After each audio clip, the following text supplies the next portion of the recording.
Olá, meus amigos, bem-vindos à nossa aula. Vamos tratar hoje da extinção do ato administrativo por manifestação de vontade da administração pública. Vamos aqui ao nosso primeiro slide.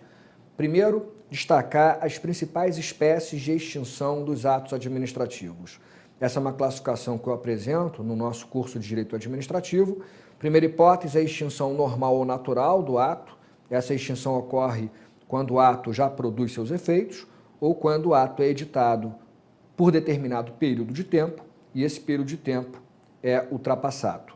A segunda forma de extinção do ato é a extinção subjetiva. O ato administrativo desaparece quando o sujeito que é beneficiado por esse ato também desaparece, até por conta do caráter personalíssimo que prevalece nos atos estatais. E a extinção objetiva, por sua vez, ocorre quando o objeto, o conteúdo do ato desaparece. Então, se o Estado, por exemplo, determina a reforma de um determinado imóvel, mas antes de fazer a reforma ocorre uma enchente e o imóvel é destruído, desapareceu o objeto do ato, não há mais o que ser reformado, o ato de reforma é extinto. Nós temos ainda a extinção por manifestação de vontade do particular, a renúncia e a recusa, quando o próprio particular pede para não mais se beneficiar do ato, ele desiste do ato, seja antes da produção de seus efeitos, seja durante a produção de seus efeitos. E por fim, que é o tema do nosso encontro de hoje, a manifestação de vontade do Estado também pode gerar a extinção do ato. E aqui nós temos a caducidade, a cassação, a anulação e a revogação. Portanto, o destaque do nosso encontro de hoje é essa última hipótese, ou são os casos que se encontram nessa última hipótese. Vamos falar de extinção do ato por manifestação de vontade da administração. Vamos aqui ao próximo slide. Primeiro, a caducidade.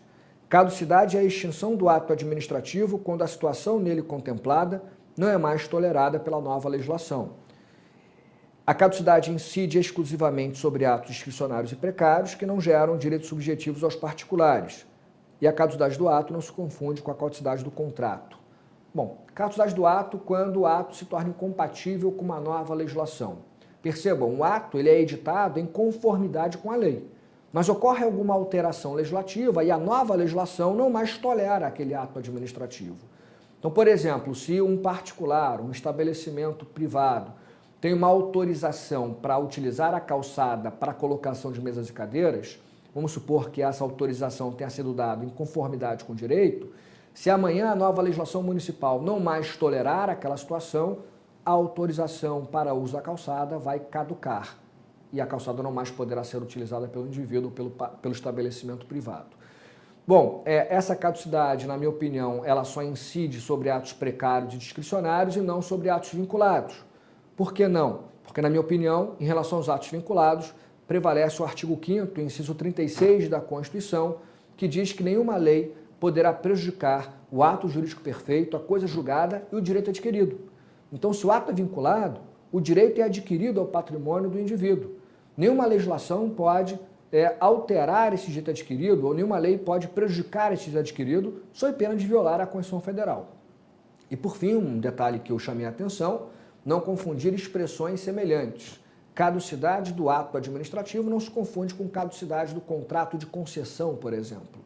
Aqui nós vimos a caducidade do ato é porque o ato é extinto por ser incompatível com a nova legislação. O particular que se beneficia do ato, ele não fez nada de errado. Na caducidade do contrato de concessão, por sua vez, o contrato de concessão vai caducar quando o concessionário descumprir os contratos ou quando o concessionário descumprir as cláusulas de um determinado contrato. Então, nesse caso, a caducidade do contrato de concessão é uma sanção ao concessionário inadimplente. Outra hipótese de extinção por vontade do Estado, a cassação. A cassação é a extinção do ato por descumprimento das condições fixadas pela administração ou ilegalidade superveniente imputada ao beneficiário do ato. Então, aqui o particular está descumprindo as condições impostas pelo Estado ou está atuando de maneira ilegal. Ele vai ter o ato cassado. Imagina um motorista que não respeita as regras de trânsito, o órgão de trânsito competente poderá cassar a sua carteira de motorista, tecnicamente cassar a licença para dirigir veículo automotor. A cassação representa uma sanção e, portanto, deve ser precedida de ampla defesa e contraditório e, na minha opinião, deve-se estabelecer, é a tese que eu defendo no meu manual, no meu curso, deve-se estabelecer uma limitação temporal para essa cassação, porque é uma sanção. Então, para evitar sanções perpétuas, parece que a legislação deve estabelecer prazos máximos para essas cassações ou para essas sanções, para esses efeitos, né? É muito comum que a legislação estabeleça prazo máximo para essa sanção. No caso lá da carteira de motorista, da licença para dirigir veículo, o Código de Trânsito estabelece prazos máximos em relação aos quais aquele que teve a carteira cassada, ele não poderá se beneficiar de uma nova licença. Ultrapassado o prazo da sanção, ele pode pedir uma nova licença para dirigir veículo automotor, se preencher os requisitos legais. Próxima extinção do ato por vontade do Estado é a anulação, aqui no slide. Anulação é a invalidação do ato administrativo editado em desconformidade com a ordem jurídica. Aqui o interessante é que o ato administrativo ele já nasce ilegal. Então, você não pode confundir anulação com caducidade e com cassação. Na anulação, o ato nasce ilegal. Na caducidade, nós já vimos, o ato nasce legal. A ilegalidade é superveniente e não é imputada ao particular. A ilegalidade ocorre porque o ato não é mais compatível com uma nova lei. E na cassação, o ato nasce legal também, assim como a caducidade. Só que na cassação, a ilegalidade superveniente é imputada ao particular. O particular descumpre a lei e, portanto, vai ser punido. A sua licença, o seu ato administrativo vai ser cassado. Nós temos aqui a anulação fundamentada na ilegalidade, a competência para anular um ato ilegal na autotutela é da própria administração pública, mas o Poder Judiciário, por exemplo, também pode anular atos ilegais do Estado, assim como o Poder Legislativo pode anular atos ilegais do Poder Executivo, de acordo com a Constituição. Em alguns casos, evidentemente, o 49, inciso 5 da Constituição permite que o Congresso venha assustar atos que exorbitem do poder regulamentar. E a anulação pressupõe, é o que eu defendo, ampla defesa do contraditório. Caráter vinculado à anulação, em regra nós temos um dever de anulação e não uma mera faculdade. Evidentemente que em alguns casos, apesar de ser um dever, o dever de anulação, em alguns casos, por conta da segurança jurídica, o ato, mesmo ilegal, poderá continuar produzindo efeitos. É o que ocorre na convalidação ou sanatória, prevista na Lei 9784/99, a Lei do Processo Federal. A lei diz que, ultrapassado o prazo de 5 anos da prática do ato ilegal, em regra, a administração federal perderia o direito, decadência, perderia o direito de anular esse ato ilegal. A anulação, em regra, tem efeitos ex tunc, retroativos, porque, como disse, a ilegalidade existe desde a origem, então todos os efeitos produzidos pelo ato são ilegais, em princípio, mas nada impede, na minha opinião, é a tese que eu tenho sustentado desde a primeira edição do meu curso de Direito Administrativo, nada impede a modulação de efeitos, com a aplicação analógica do artigo 27 da Lei 9868, lei que trata do controle concentrado de constitucionalidade. E o artigo 27 prevê a modulação de efeitos para esse controle concentrado. Por analogia, é a tese que eu sustento, você pode admitir também a modulação de efeitos no controle de legalidade dos atos administrativos. Se você pode modular efeitos no controle de constitucionalidade, em que o vício é mais grave, é um vício de constitucionalidade, com maior razão você pode modular efeitos para vícios menores no controle de legalidade. Só para terminar esse slide, nós temos também, em regra, o direito à indenização que decorre da anulação. Se o ato ilegal é anulado e o particular não contribuiu para a ilegalidade, o Estado tem que indenizar esse indivíduo. Então, a indenização é uma regra na anulação. Para fechar, a revogação. Aqui no slide final, revogação é a extinção do ato legal por razões de conveniência e oportunidade, pressupõe ato válido, o ato é legal. Porque se o ato for ilegal, ou você vai falar em anulação, ou cassação, ou caducidade.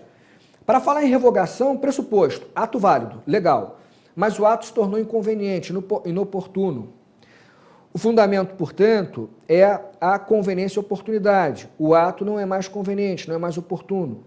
A competência para revogar é restrita à autoridade que editou o ato.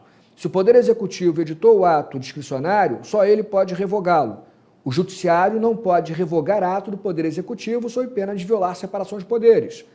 E eu tenho sustentado que é necessária ampla defesa do contraditório na revogação. Ainda que você não fale em direitos adquiridos, você vai ter alguma frustração da boa-fé ou das expectativas do particular.